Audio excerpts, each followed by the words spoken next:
Nung dati kang broadcaster, magaling kang tumira, pero ngayon wala kang bayad, sir. Ba't sa'yo, sir? Bakit salute, sir? Sa kanyang ginagawa mo? Kasi, di nyo nga ako Kasi wala eh. Nung dati kang broadcaster, magaling kang tumira, pero ngayon wala kang bayad, sir. wala siyang bayad. Maraming salamat, sir. 1 hour pong pinag-antay. Sana nagsabi sila, pag-attend kami, pupunta kami. Talagang inaabangan din nila na ano nga gawin namin, uubusin namin ng oras kaantay sa kanila. But are you frustrated? Kasi andito na sila, sir. They could Sir, have, bababa daw they could sila have eh. gone here. Bababa na daw sana sila. Sir, attend daw sila. Kasi kakatapos lang nung press ko nila sa taas, sir. We sent our Senate Secretariat and asked Senator Robin, his staff, sabi sandali lang, 1 hour pong pinag-antay. Sana nagsabi sila, pag-attend kami, pupunta kami. Talagang inaabangan din nila na ano nga gawin namin, uubusin namin ng oras kaantay sa kanila. Paano kung natapos sila ng 12 o'clock, 1 o'clock, 2 o'clock, we'll wait for them? Hindi naman po pwede. Number 2, kanina nga, iniisip namin, nag-uusap kami ni Senator Kiko kung itutuloy pa itong hearing bilang pagrespeto po sa mga nangyayari po sa Mindanao eh. Kung itutuloy ba natin, ano ba mas may precedence? Di ba yung tignan muna natin kung anong kailangan nila doon, how much money the government needs dahil I'm sure may pondo ang DSWD, may pondo ang agencies, pero another kung ano naman ito, ika nga catastrophe na kailangan paglaanan, pagtuunan ng pansin, paglaanan ng pondo. Okay. So, mas importante ba itong pag-testimonya ng 18 Marines? Makakapag-antay naman ito. Then, babalikan natin sila. Then, imbitahan namin natin ulit sila. Sir, magpapile na po kayo ng case laban sa 18 Marines? Yes, mamaya po. Magpapile po ako ng case. Sir, sabi ng 18 Marines, dadalo daw sila pag nagpa-inhibit kasi. Pag iba daw yung mag-present. Definitely. I mean, ang problema nga, hindi pa nga natin ma-establish dahil hindi pa nabubuo yung committee dahil kailangan mo na pag-usapan sa floor. Definitely, yung sinasabi lang mag-inhibit, definitely mag-inhibit ako. Plano ko nga sana eh, kaso mga meeting pa lang ito. Pag sa hearing proper, I will announce, I will inhibit, I will give the floor to the Vice Chair. Or magtatayo kami ng subcommittee kaya pag-uusapan niya sa floor na let Senator Kiko to handle it. Itong flood control. Ang problema kasi, wala tayong katapusan itong investigasyon. Naibigay na pala ni Senator Ping yung kanyang report sa ombudsman. Kaya may mga na kasuhan na, may mga na warrant of arrest na, may piniprepare pa ngayon na ma-arresto. Because of the result of the Blue Ribbon hearing natin previously under Senator Ping. Yung mga problema nun, redundant na lang.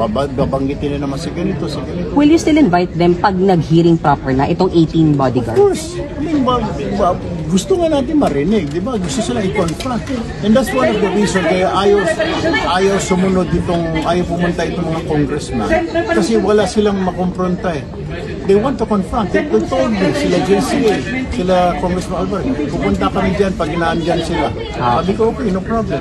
Okay. Thank you, sir. Thank you. Na kung sino pa yung akusado, siya pa ang mag-iimbestiga at siya pa ang magdedesisyon kung sino ang nagsisinungaling at kung sino ang nagsasabi ng totoo. We don't expect Mr. Erwin Tulfo to admit his guilt. It is predictable that he will cite all of us as liars. He can cite us in contempt, he can punish us, and he can send us to jail. Definitely, yung sinasabi lang mag-inhibit, definitely mag-inhibit ako. Plano ko nga sana eh, kaso mga meeting pa lang ito. Pag sa hearing proper, I will announce, I will inhibit, I will give the floor to the Vice Chair. Or magtatayo kami ng subcommittee. At 2 beses nilang na-prove na totoo yung sinasabi na 16 ang dating Marines, 2 naman ang dating Army. Noon pa ay sinasabi ko, si Matibag ay isang political operator, hindi po yan investigador. No? At ang ginagawa niya ngayon ay pinupolitika niya, hinahatak niya ang National Bureau of Investigation sa isang political exercise. Lahat po ng guest po, may Yes, pwede niyo po i-lesson dito. Tinatanong ka sila regarding QR code dahil wala nga doon silang QR code. Dito na lang imbitado sila sa pagdinig. Ito, ang imbitasyon nila Hindi naman nila sinabing mag-QR code kami. O, tingnan nyo.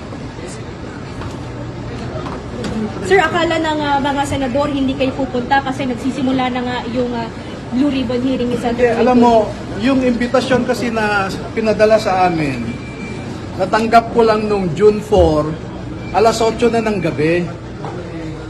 Nakauwi na sa mga probinsya yung ibang mga 18 soldiers, no?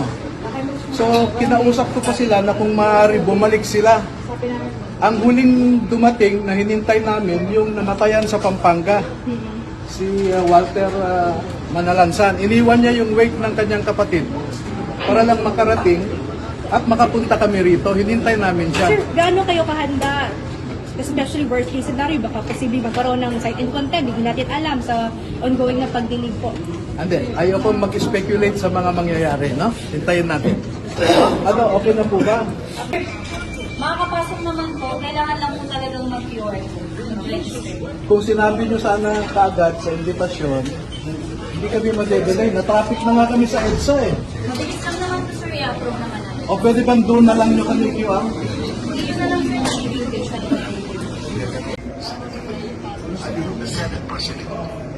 Okay, tignan nyo to. Okay. Okay, ulitin ko. Senator Cayetano is still the Senate President. Because we don't have 13. It's against the law naman. Okay. Sinabi ni Mr. Erwin Tulfo na si Senate President Alan Cayetano pa rin ang kanilang pinuno. Kaya nung hinanap ko ang pirma ni Senator Cayetano dito para alinsunod sa Section 17 ng Senate Resolution number 5, no? Governing the providing for the rules governing inquiries in aid of legislation, no? Ang Section 17 doon nakalagay, and this should have been approved by the Senate President. Walang approval si Senate President. Kaya pumunta kami rito para ma-clarify din, no? Tapos So, na ba? clarification lang po, attorney. Pumunta kayo dito to clarify the invitation, pero hindi kayo haharap sa Blue Ribbon Committee investigation under Senator Erwin Tulfo. Kasi, sabi ko nga, ayaw naming i-legitimize na si Mr. Erwin Tulfo ang Blue Ribbon Committee. Pero haharap kami Just to clarify. kahit saang venue, no? Kahit saang venue, haharap kami. Pero just to clarify lang, attorney, hindi yung magsasalita, tatanungin kayo ng mga senator. Hindi, kung magtatanong sila, sasagot kami. No mistake about it. If we are asked, we will answer. At ito po, ang gusto kong i-emphasize. Lahat ng gustong marinig ang mga nalalaman ng mga sundalong ito ay pauunlakan nila ang inyong imbitasyon. From the very beginning, we are committed to help any government agency and the Filipino people as a whole to discover or even uncover the truth. The danger only is if that body or entity have already decided what should be the truth. Wala na kaming magagawa doon. Pero attorney, para sa inyo, dapat mo mag-inhibit si Senator Erwin kasi siya iniimbestigahan din. Sinasabi din ng Grade 18, nakatanggap din siya ng maleta. Yes. Tama po yun. Pag titingnan nyo naman ngayon, yung Section 18 ng Senate Resolution number 5 approved on August 9, 2010. Ang committee ay merong power of contempt, no? Ngayon, inaakusahan naming isa, si Erwin Tulfo. Sa tingin nyo ba ay aamin siya? Hindi, di ba? So, ang sasabihin niya, sinungaling kayo. At makikita nyo sa Rule 18, Section 18 ng Senate Resolution number 5, pwede niya kaming i-cite in contempt at ipakulong kami. No? So, we have an anomalous situation na yung inaakusahan mo ay siya ang uupo na investigador at huwes at the same time. So how can where can we find someone accused doing the investigation and deciding later on who is telling the truth or who is telling a lie? Dapat mag-inhibit siya. So may conflict of interest kung ipapatuloy niya pa yung pagdinig. Oo. Ang hinihingi ko lang dito sa ating mga senador, we should be statesman. Our country is looking for statesmanship, not brinkmanship. Attorney, aatin pa kayo dun sa